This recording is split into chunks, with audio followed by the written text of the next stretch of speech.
Mrs. Tazzy Solomayor. I got cut off. I was in the middle of talking and the video cut off. So let's pick up where we left off. This is comment section dissection part 1 continued. Now, I was in the middle of talking about black men regarding their hygiene. This comment, let me reread the comment. This comment was requested by Cruisin' Gill, G-Y-A-L. No, G-Y-U-L, Cruisin' Gill. She must be from the Caribbean.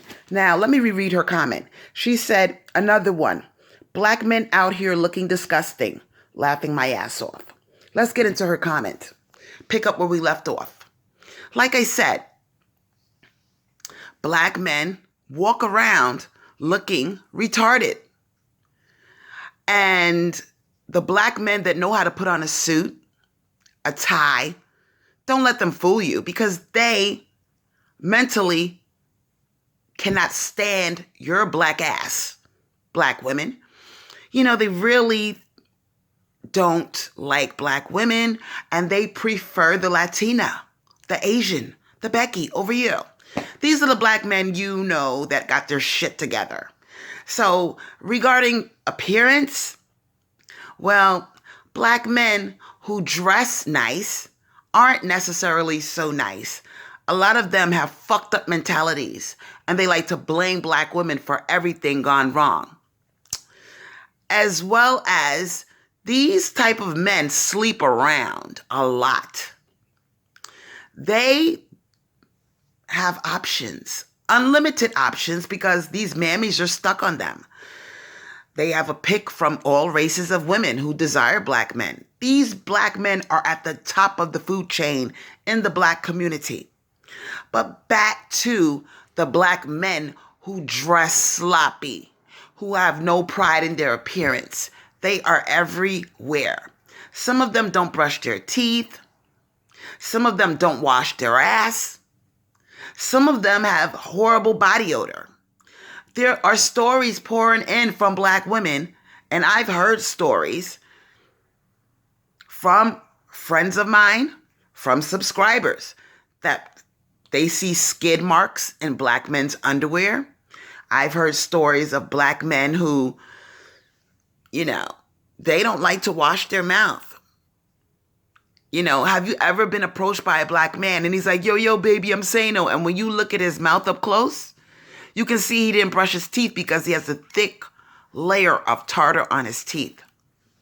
Disgusting. Like I said, a lot of black men are unkept looking. They don't seem to mind either. They could look like total shit on a stick and be trying to talk to you. You took time to do your hair. You took time to put on some makeup, wash your ass, look presentable. And here you got this dusty ass Negro thinking that you're going to give him the time of day just because you're black like he is. Never once does he stop to think maybe she's not into black men. They never stop to think that. And another thing, they don't seem to realize that they look like shit. They don't seem to realize that they smell, that their clothes look bummy. Walking around with Jordans and you're 40 years old, walking around with the crack of your ass showing because you sag your pants, walking around looking like a reject. Some of these are grown-ass men that think that they are rappers, like Jay-Z and Rick Ross. These are rappers that they look up to and try to be like. But the truth is this. Black men are followers of trends. They don't have a sense of fashion like white men and non-black men who have their own sense of style.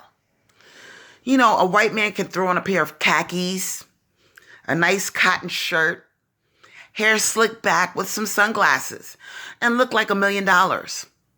And here you have a black man. He won't do that. He doesn't have a sense of fashion at all. He'll wear jeans with a regular shirt and a pair of Jordans. Even if he's clean, is that really good fashion sense? Are these the type of men that attract you? Are these the type of men that have any type of sex appeal to them? I don't think so. The next person that I want to talk about in my comment section who wrote in was Boom Boom 141. She had two important topics to talk about. She wanted to talk about deadbeat daddies. Let's hit that one first, shall we? And she also wanted to talk about somebody called Tariq Nasheed, who is a fake conscious hustler. Let's get into the deadbeat daddies first. Deadbeat daddies. The black community is full of them. The black community is full of black males who run around spreading their goddamn sperm everywhere, who don't like to wear condoms. They spread disease and bastard babies wherever they go. You know, a lot of us don't have fathers in our lives. I was one of them. You know, I don't feel bad at all because I'm not the only one that had a deadbeat dad.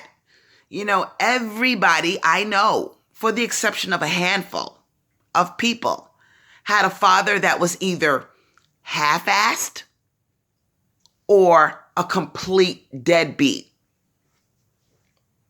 Now, I think a lot of these half-assed fathers are trying to pass as being good fathers. What is a half-assed father? It's a father that shows up sometimes, throws $20 or $40, buys you a pair of shoes, while he gets pussy from your mother, who's grateful that he even contributed. A lot, I would say the majority of black men in the black community are half-assed fathers. And the rest are either deadbeats or you have the handful that are actually decent fathers. Deadbeat dads. Where do you start with that?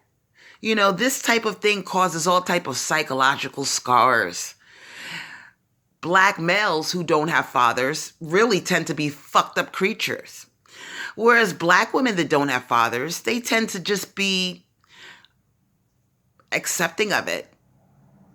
They tend to turn out better than black males who don't have fathers. How is it that you have a black woman who gets a degree, manages to buy a house like I did, manages to make something of themselves, and live a decent life? And how is it that you get a black man who also had a deadbeat dad and he turns out to be a jailbird, a criminal, a rapist, and he also grows up to be a deadbeat father, like his father was? How does that work? We come from the same circumstance. We both did not have fathers in our life.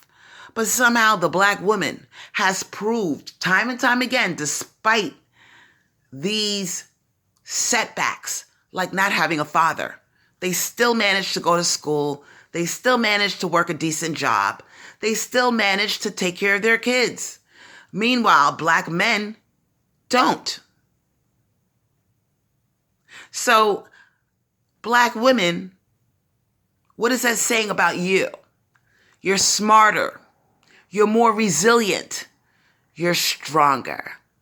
You are better than black males. Now, let's dig into this comment about, one more thing about the deadbeat dad thing. It's not just black women that they make bastard babies with. They do this to all races of women, no matter where they go. Every time I go to Walmart, I see a Becky pushing a biracial child by herself in the shopping cart. The child is often under the age of 5. You could tell it's mixed. And where is Tyrone? As a matter of fact, I even did a video that got a lot of response and backlash called Becky at Walmart. No Tyrone in sight. I did that video on my Crystal Swirls page. You might want to check that one out. It's just a 12-second snippet of a white woman from a distance with a black child, biracial child, who's apparently biracial, because the child is maybe even a shade darker than me with so-called good hair. It was her child. That nigga was nowhere to be found. Black men are deadbeat dads. So that little handful that do the right thing, leave them out of it. Don't dare put them in the same category. Don't put them in the same sentence as you bastards that don't take care of your kids or who are half-ass fathers. You don't deserve to be in the same sentence as a man who completely takes care of his child. So miss me with that one. Let's move on to this guy named Tariq Nasheed. Tariq Nasheed is very popular in the black community. He is a race hustler. You heard me, a race hustler. He did Hidden Colors, part 1, 2, 3, and I believe there's a 4. He also did a few documentaries. He's very popular in the black conscious community. But this guy is a fraud. His wife is a whole half a Becky. He has a biracial wife with a white mother-in-law whom he is very close to and whom he supports. Tariq Nasheed has had several beefs with other black conscious community people. He had beefs with Tommy Sotomayor. He had beefs with Umar Johnson. He had beefs with Zaza Ali. Just to name a few. Wherever this guy goes, he causes problems. Now check this out. I got a whole bunch of shit on this motherfucker. Okay, now check this out. Let me read what I wrote. He used to rap promoting gun violence and drug dealing in the late 90s. He is a part of the whole hip-hop culture that promotes degrading women and violence. This is a man who has been to prison. And he went from being a pimp. Yes, you heard me right. He used to be an actual pimp. To being a race hustler. A little bit more dirt on this guy. On one of his Instagram posts, he posted a picture of him and Ice-T posing. Now, we all know Ice-T is a celebrator of the pimp culture. Now, check this out. Both him and Tariq Nasheed are huge fans and followers of the pimp culture and mentality. The pimp culture and the pimp mentality. Which is to exploit black people. Particularly black women. Like I said, he has a biracial wife, a white mother-in-law, and biracial kids, whom he does not show because he's trying to keep that on the low. He makes his money off of race hustling. He makes his money off of promoting white supremacy, the notion of white supremacy, which is to keep black people constant victims who will never escape this thing called white supremacy. He makes his money off of black people being victims, being seen as victims. So understand something. This guy is a pimp.